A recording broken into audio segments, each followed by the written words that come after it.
Bismillahirrahmanirrahim. Assalamualaikum warahmatullahi wabarakatuh. Alhamdulillah rabbil alamin wa bihi nasta'in ala umurid dunya waddin. Asyhadu an la ilaha illallah wa asyhadu anna Muhammadan abduhu wa rasuluh la nabiyya ba'dah amma ba'du. Alhamdulillah, pada kesempatan kali ini kami akan mencoba mempresentasikan melalui video hasil diskusi kami mengenai beberapa jabaran dari hadis dhaif. Kami beranggotakan Bahrul Ulum, Wildan Nur Yusuf Ibrahim, Zulfa Fajru Zaman, Nurul Fatiyah dari kelas PMA dengan dosen pengampu Sahibul Azhar. Ada 4 materi yang akan kami jabarkan: hadis maklub, hadis mazid fi muttasi al-asanid, hadis muttarib, hadis muharraf. Yang pertama, hadis muttarib yang akan dijelaskan oleh saudara kita Wildan Nur Yusuf. Kepada Wildan disilakan. Bismillahirrahmanirrahim. Hadis muttarib. Hadis muttarib menurut bahasa berasal dari kalimat itoroba yang artinya berguncang, kacau balau atau bingung.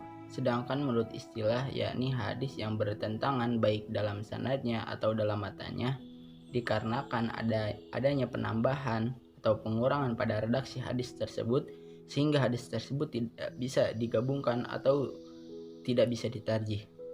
Di sini ada 2 contoh hadis. Yang pertama contoh hadis muttarib dalam matan, dan yang kedua contoh hadis muttarib dalam sanad. Yang pertama contoh hadis muttarib dalam matan. Bisa kita lihat dalam PowerPoint, laisa fil mali hakun siwa zakati. Tidak ada hak di dalam harta selain zakat. Sedangkan hadis kedua dan ketiga itu maknanya bertentangan. Yang dimana bisa kita lihat, inna fi amwalikum haqqon siwa zakat. Sesungguhnya di dalam harta kalian ada hak selain zakat. Dan kemudian hadis yang ketiga itu inna fil mali la haqqon siwa zakati. Sesungguhnya di dalam harta ada hak selain zakat. Yang dimana kesimpulan dari contoh hadis ini yaitu hadis pertama itu bertentangan dengan hadis yang kedua. Hadis pertama itu menjelaskan bahwasanya tidak ada hak di dalam harta selain zakat, sedangkan hadis kedua dan ketiga itu menjelaskan tentang ada hak di dalam harta selain zakat. Kemudian kita beranjak kepada contoh yang kedua. Contoh yang kedua yaitu hadis muttarib dalam sanad.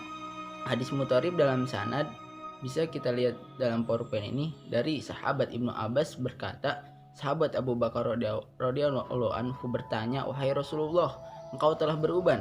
Kemudian Rasulullah SAW menjawab, "Aku telah dibuat beruban oleh surat Hud, surat Al-Waqiah, dan surat Al-Mursalat, kemudian surat An-Naba dan surat At-Takwir." Hadis riwayat Tirmizi. Imam Daruqutni berpendapat bahwa hadis tersebut adalah muttarib dikarenakan jalur sanad dari Ibnu Ishaq terdapat 10 perbedaan dan perselisihan, antara lain ada yang meriwayatkan secara mursal dan ada yang meriwayatkan secara mutasil. Para ulama ahli hadis sendiri juga memperselisihkan serta memperdebatkan tentang riwayat sanadnya, sehingga hadis ini bisa dikategorikan dengan hadis muttarib dalam sanad. Hadis maklub yang akan dijelaskan oleh saudara kita Zulfa Fajru Zaman. Kepada Zulfa disilakan. Hadis maklub. Secara bahasa, maklub merupakan isim maf'ul dari lafaz qalaba yang artinya membolak-balik. Sedangkan maklub di sini berarti sesuatu yang membolak-balik. Secara istilah, hadis maklub adalah hadis yang di dalamnya terdapat membolak-balikan atau pertukaran, baik di dalam sanadnya maupun di dalam matannya. Hadis maklub dibagi menjadi 2. Yang pertama, hadis maklub sanad. Yang dimaksud hadis maklub sanad adalah hadis yang di dalamnya terdapat pembolak-balikan atau pertukaran sanad.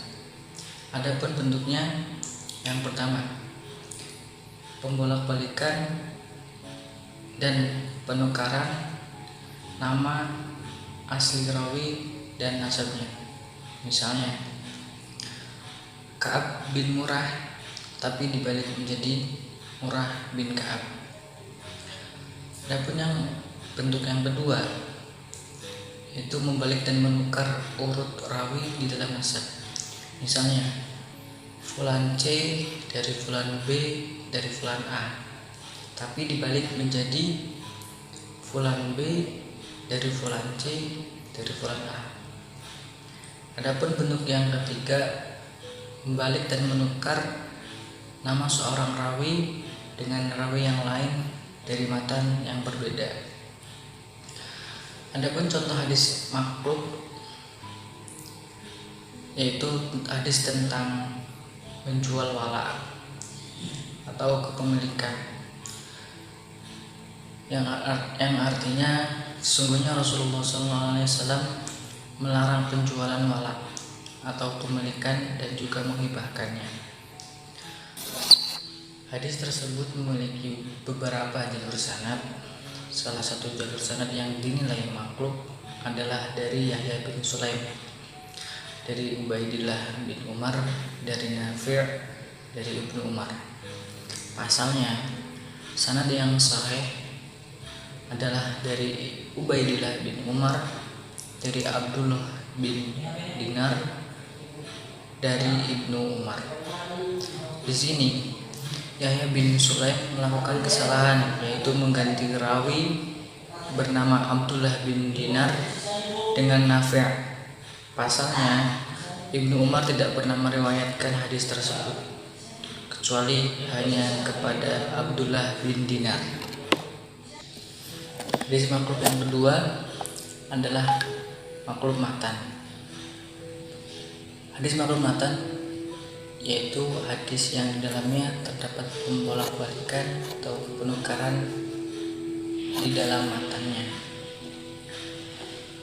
Contoh hadis riwayat Abu Hurairah tentang golongan yang dinaungi Allah pada hari kiamat, yang artinya seseorang yang melakukan sedekah lalu ia menyamarkan sehingga tangan kanannya tidak mengetahui apa yang telah diinfakkan oleh tangan kirinya. Jadi hadis tersebut terlihat telah melakukan kemakbulan yang seharusnya tangan kirinya tidak mengetahui apa yang telah diinfakkan oleh tangan kanannya, tapi dibalik menjadi tangan kanannya tidak mengetahui apa yang telah diinfakkan oleh tangan kirinya. Selanjutnya, hadis mazid fi muttasil al-asanid yang akan dijelaskan oleh Bahrul Ulum. Kepada Bahrul Ulum disilahkan. Hadis mazid fi muttasil al-asanid. Menurut bahasa, mazid merupakan isim maf'ul dari kata az-ziyadah yang artinya tambahan, dan muttasil yang artinya tersambung, lawan dari kata munqati' yang artinya terputus. Wal asanid dan isnad jamak taksir dari kata isnad, sanad. Menurut istilah, tambahan perawi di pertengahan sanad yang kelihatannya tersambung.